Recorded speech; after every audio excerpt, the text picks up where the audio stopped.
Good crowd on hand, and away we go here at 125 pounds.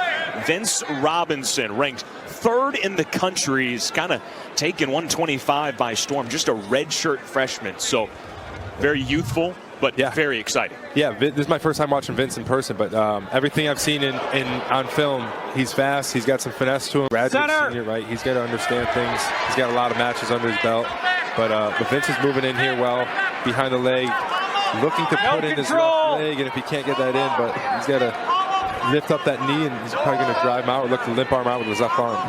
Keep it in bounds. There's a lot of things that coaches are always harping on. Keeping him in bounds, taking advantage of the points. First takedown bonus from Chicago. 15-1 on the year with 10 bonus point wins. He returned via 1-0 in ACC competition so far this season. One green. By forfeit, Stanford did not wrestle. Neutral. At 125. He gets the escape to make it 3-1. You notice how Babbitt's keeping his hand on the mat, really keeping a low stance because he realizes Robinson can change directions, attack high, attack low. So he's trying to lower his center of gravity, keep wide stance, and he'll almost control things on Vince. You see how he's looking for wrist highs, looking to slow him down. Don't give him a lot of space. Don't give him freedom to move without you at least feeling him. Heavyweight. Yeah, with under 30 seconds here, I'd expect to see Robinson look to hold him on the mat and possibly start working for a turn. But Babbitt's an experienced mat wrestler. He's a savvy mat wrestler, good on top and also bottom. Still red. Robinson's got to work for a return here before he's called for stalling. Yep. Big lift. And Babin shaken up after that mat return. Short time here, Babin again getting back to his feet. Getting back to his feet, fight in hand, staying in good position here. So Robinson able to stay on top for the remaining 30 seconds.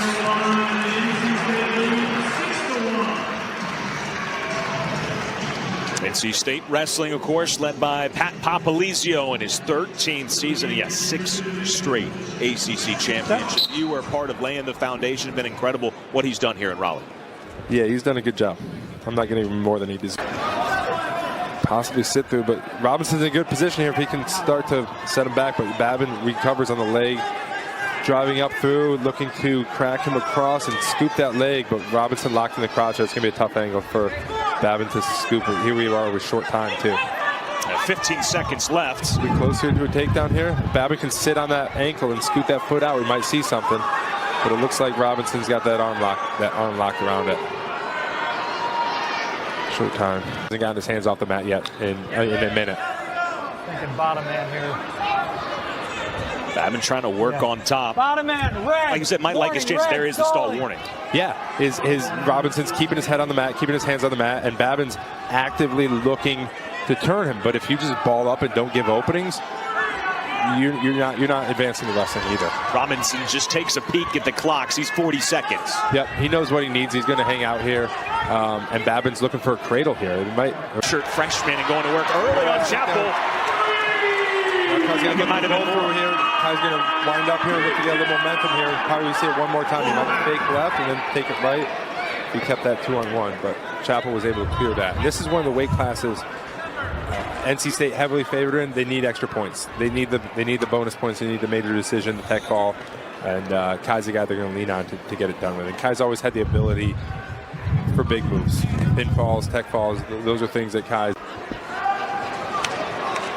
Chapel's doing a good job fighting his hands, but he's not taking that next step of getting his hands off the mat, getting his knees off the mat.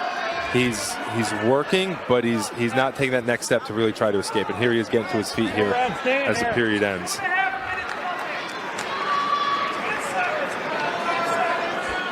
Arini in his 6th year talked to him before the start of this season. He said, look, when you're in your 6th year, you don't have to reinvent yourself. I'm just trying to. Chapel's doing a good job fighting his hands, but he's not taking that next step of getting his hands off the mat, getting his knees off the mat.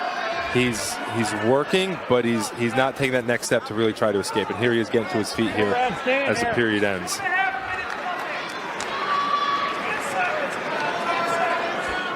Arini in his 6th year talked to him before the start of this season. He said, look, when you're in your 6th year, you don't have to reinvent yourself. I'm just trying to. A lot of experience for Kai. Green, you're set. Red, cover. Well, he is probably the most artistic on the team, right? He says he's always got an art project going on. And he was painting the line right there. Yeah. Look at his body. He's got his own artwork on him. Yeah, he does his own tattoos. That's pretty cool. Does his own tattoos. Talented guy.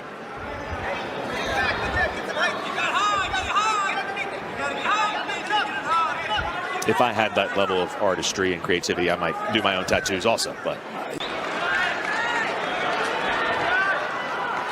they get a little funky, but Kai catches him on his back here and he rolls off. But Kai's not a guy I would get too funky with.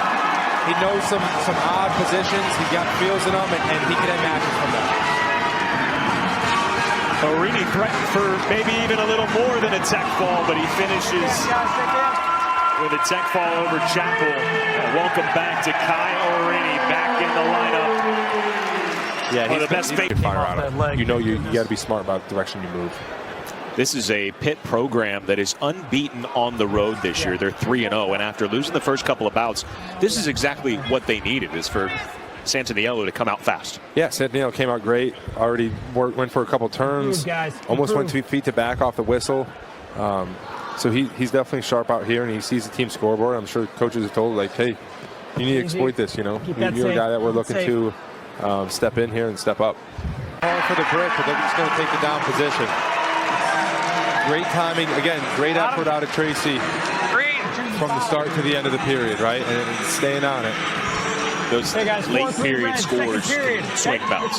They're important. You don't have time to recruit, get it back, right? Santaniello scored early, but Tracy was able to get it back out. Now we are first period down, and Tracy unanswered points. Down to the last second. Tracy's got to look to Matt returner. Once he gets that underhook in, he's going to start moving a little bit more from it. We're going to see more attacks out of both these guys as the match progresses. Coach Popolizio heavily encouraging his guy here. With his left underhook in, keep pressuring, stand him up, and here he is back on that low ankle. And again, can he finish late in the period again? We're going to see it again. It's about when he's ready to score. Santaniello defends well. He's got to pull that trigger a couple seconds early to get those points. Off the mat. A lot of pressure on Tracy's lower back, and finishing this period strong. But then again, there's 40 seconds left. These guys have done a lot of action, so we can see something happen. Tracy trying to build that base.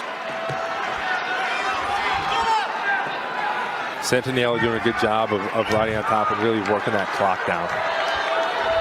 Maybe not scoring, but making it not easy for Tracy to get points. The Panthers finished third at ACCs last year.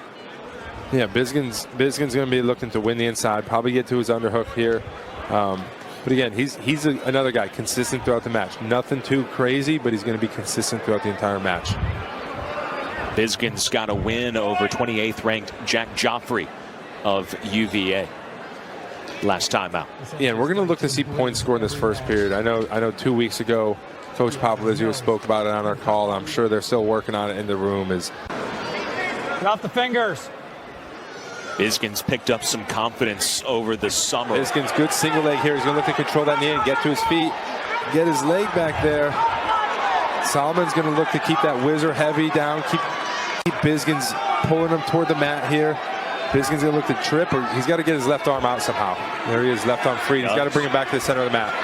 Back to the center of the mat. Back to the center of the mat. You see coaches saying that all the Doesn't time. have a lot of time to finish here. Hits him to his butt. That's a position. That's at the end of the period. No escape, right? There's two extra seconds there that Solomon got on the riding time. But that happens all the time at the end of the period, right? The bottom wrestler will think he escaped, but he wasn't out.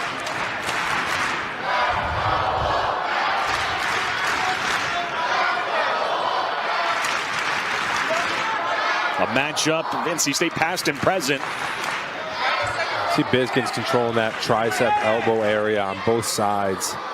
You can hold on to it, get another stall call, and then maybe return them, but you gave up a point anyway. Yeah. Just cut them loose and look to score on the feet.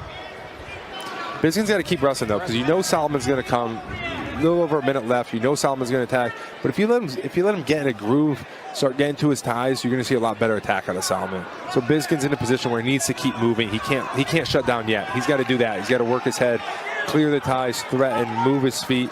He can't just